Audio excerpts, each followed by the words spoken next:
आज की इस वीडियो में मैं आपको नेपोलियन के वो 10 अद्भुत साल बताऊंगी जिसमें उन्होंने पूरे यूरोप पर अपना दबदबा बनाए रखा। तो बिना टाइम वेस्ट किए इस वीडियो को शुरू करते हैं।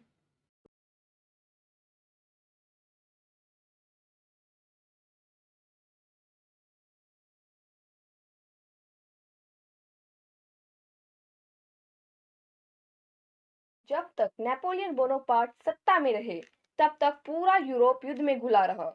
इन युद्धों को सम्मिलित रूप से नेपोलियनिक वार्स यानी नेपोलियन के युद्ध कहा जाता है। 1803 से लेकर 1814 तक 60 युद्ध लड़े गए और उनमें से 54 युद्ध नेपोलियन बोनापार्ट जीत गए और 6 युद्ध हार गए, वो भी अपने आखिरी दिनों में। इन युद्धों के कारण यूरोप की सेना में क्रांतिकारी परिवर्तन हुए। परंपरागत रूप से इन युद्धों को 1792 में फ्रांसीसी क्रांति के समय शुरू हुए क्रांतिकारी युद्धों की श्रृंखला में रखा जाता है। आरंभ में फ्रांस की शक्ति बड़ी तेजी से बढ़ी और नेपोलियन ने यूरोप के अधिकांश भाग पर अपना अधिकार कर लिया। फ्रांस के विरुद्ध तीसरे गुट का निर्माण। यूरोप में अन्य देशों पर नेपोलियन के आधिपत्य स्थापित करने के प्रयासों को निष्फल करने के लिए यूरोप के मुख्य राजाओं ने 1805 में नेपोलियन और फ्रांस के विरुद्ध तीसरे गुट का निर्माण किया। इसका नेतृत्व इंग्लैंड ने किया। इस गुट में इंग्लैंड, ऑस्ट्रिया, रूस, स्वीडन आदि देश थे, जबकि ऑस्ट्रिया के विरोधी दक्षिण जर्मनी के राज्यों ने इस गुट का विरोध किया और नेपोलियन का साथ दिया। फ्रांस और इंग्लैंड के युद्ध। मई 1803 में फ्रांस और इंग्लैंड में युद्ध छिड़ गया। नेपोलियन ने इटली के राज्य को फ्रांस में सम्मिलित कर लिया। हॉलैंड को अपने अधिकार में करके वहां के एंटवर्प बंदरगाह को जलसेना के लिए विस्तृत करना प्रारंभ कर दिया।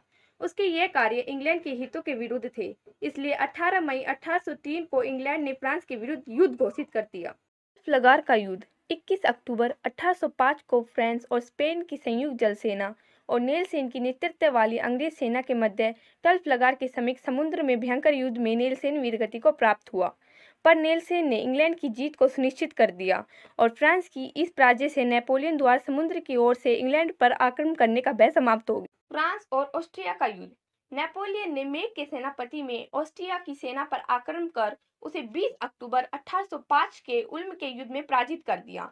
इस विजय के बाद नेपोलियन ने वियना पर अधिकार कर लिया। ऑस्ट्रिया का शासक फ्रांसीसी द्वितीय वियना को छोड़कर पूर्व की ओर चला गया।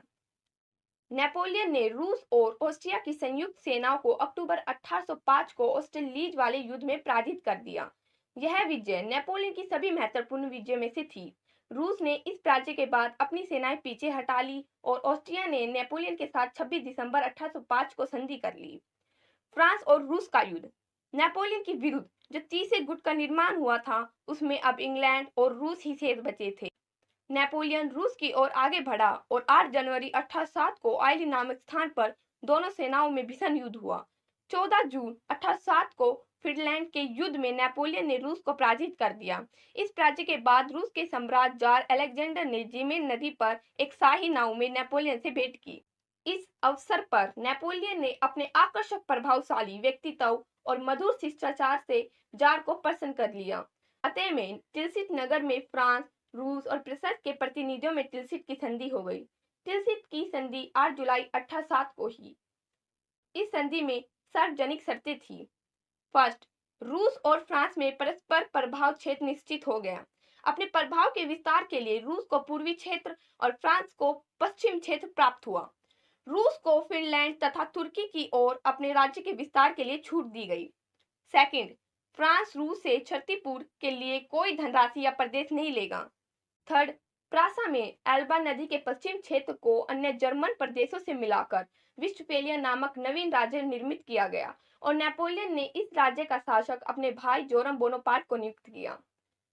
फोर्थ, रूस के सम्राट जार अलेक्जेंडर ने नेपोलियन द्वारा नवनिर्मित राज्य को मान्यता दे दी तथा नेपोलियन द्वारा जीते गए इटली, जर्मनी और हॉलैंड के राज्य को भी मान्यता दे दी। इस वीडियो में आपने देखा कि कैसे नेपोलियन ने यूरोप की महाशक्तियां रूस, ऑस्ट्रिया और इंग्लैंड को हराया और उन्हें संधि करने पर मजबूर किया। अगली वीडियो में हम बात करेंगे नेपोलियन के पतन के बारे में, तो इसके लिए आप हमारे नेपोलियन बोनापार्ट की तीसरे पार्ट को जरूर देखें। और अगर आपको जानना है कि कैसे नेपोलियन लेफ्टिनेंट से फ्रांस के सम्राट बने, तो आप हमारे नेपोलियन बोनापार्ट के पार्ट 1 को जरूर देखें।